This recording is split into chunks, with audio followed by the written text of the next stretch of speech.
for those of us that are interested in the psyche, in the inner world, and who go with any depth and complexity into that domain,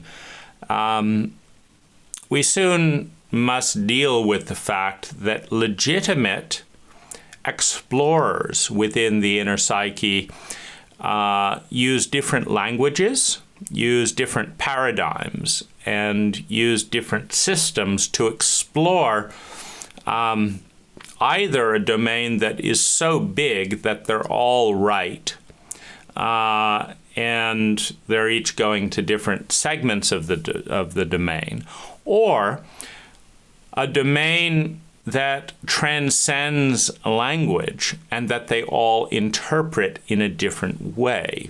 And of course, we don't know exactly what it is, but the result is a lot of interesting and integrated systems for navigating this larger world. And what I enjoy is looking at other people's journeys from a perspective of integrity with their own journey and complexity.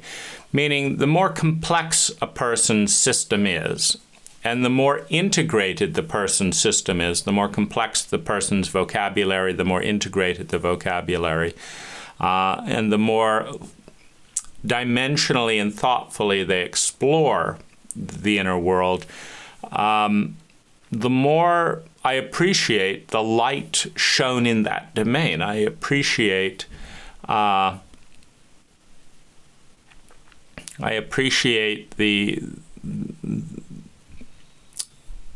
work that it takes to develop, in a sense, a personal language to deal with the unknown. And amongst all of that, one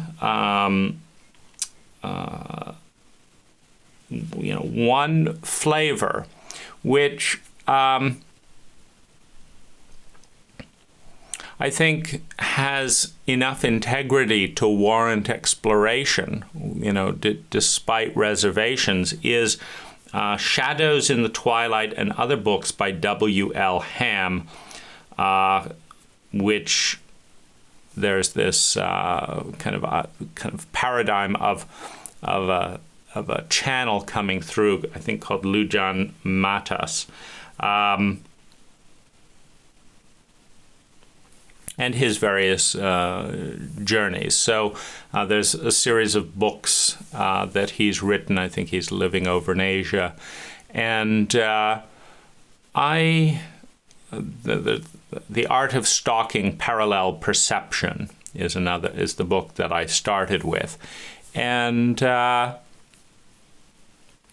much like the Don Juan books and others of that nature, what they do for me is, through language, offer a window into parts of the psyche as an expansion of the probability field, or certainly of the possibility field, because